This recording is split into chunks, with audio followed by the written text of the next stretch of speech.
Hello friends, welcome to ஷாசிலம். இன்றைக்கி soya வச்சு கீமா பண்ண போகிறேன். வாங்க எப்படி செய்கிறதுன்னு பார்க்கலாம். அதுக்கு நான் ஒரு பாத்திரத்தில் தண்ணி எடுத்துருக்கேன். அதில் நான் ஒரு 1.5 கப் அளவுக்கு சோயா சங்க்ஸை சேர்த்துக்கிறேன். இதை ஒரு 5 நிமிஷம் நல்லா வேக வச்சுக்கலாம். 5 நிமிஷம் ஆகிடுச்சு. இப்போ ஸ்டவ் ஆஃப் பண்ணிவிட்டு இதை அப்படியே ஒரு 5 நிமிஷம் அந்த சுட தண்ணியிலே மூடி வச்சிட்டோன்னா இன்னும் நல்லா வெந்துடும்.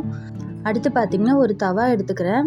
அந்த தவாவில் 1 டீஸ்பூன் அளவுக்கு மிளகு, ஜீரகம், சோம்பு இது எல்லாத்தையும் ட்ரை ரோஸ்ட் பண்ணிக்கிறேன். ட்ரை ரோஸ்ட் பண்ணிவிட்டு நல்லா கிரைண்ட் பண்ணி எடுத்துக்கலாம்.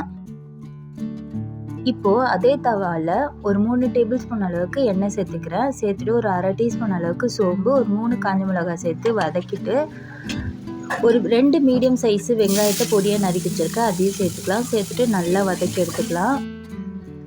இப்போது வெங்காயம் நல்லா வதங்கிடுச்சு. இதில் 1 டீஸ்பூன் அளவுக்கு இஞ்சி பூண்டு விழுதும் சேர்த்துக்கிறேன்.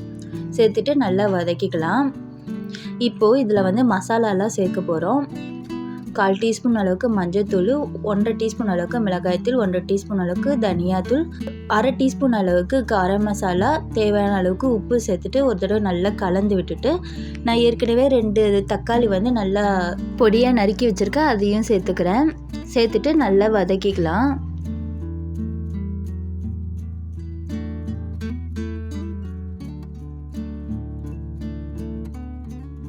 இப்போ இதில் ஒரு 1/4 கப் அளவுக்கு தண்ணி சேர்த்து நல்லா கலந்து விட்டுட்டு மூடி வச்சு ஒரு 5 நிமிஷம் நல்லா வேகட்டும். எண்ணெய்லாம் பிரிஞ்சு வர அளவுக்கு நம்ம நல்லா வேக வச்சுக்கலாம்.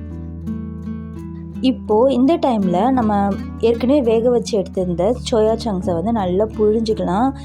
இந்த மாதிரி கையாலே புழிஞ்சிட்டு நமக்கு மிக்ஸி கிரைண்டரில் அரைக்கிறதா இருந்தால் நம்ம பல்ஸ் மோடில் அரைச்சிக்கலாம். அப்படி இல்லைன்னா சாப்பர் இருக்கும், வெஜிடபிள் சாப்பர் இருக்கும், அதுலேயும் போட்டுக்கலாம். நான் வெஜிடபிள் சாப்பரில் போட்டு அரைக்க போகிறேன். கொஞ்சம் கொஞ்சமாக சேர்த்து அரைச்சிக்கிறேன்.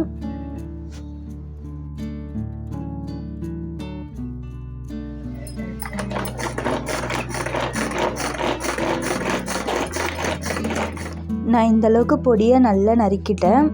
இதே மாதிரி மற்றதையும் அரைச்சி எடுத்துக்கலாம்.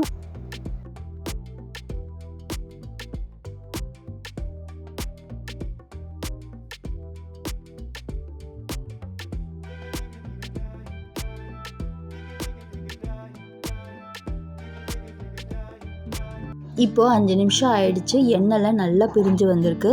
இந்த சமயத்தில் நான் 1 கப் அளவுக்கு தண்ணி சேர்த்துக்கிறேன். சேர்த்துட்டு லைட்டாக கலந்து விட்டுட்டு நம்ம கட் பண்ணி வச்சுருந்தா சோயாஸ்லாம் எல்லாம் சேர்த்துக்கலாம். சேர்த்துட்டு நல்லா கலந்து விட்டுக்கலாம். கலந்ததுக்கப்புறமா மூடி வச்சு ஒரு 7-8 நிமிஷம் நல்லா வேக வச்சுக்கலாம்.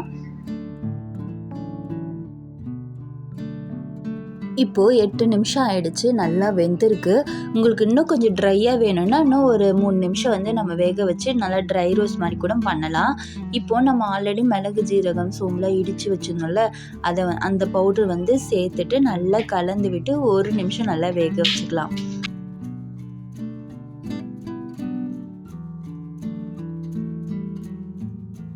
இப்போது 1 நிமிஷம் ஆகிடுச்சு. இதில் கொஞ்சமாக கருவேப்பிலை தூவி சர்வ் பண்ண வேண்டியதான்.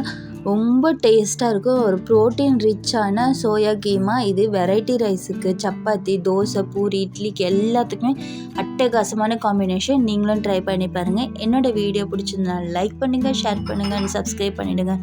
தேங்க்ஸ் ஃபார் வாட்சிங். பாய்.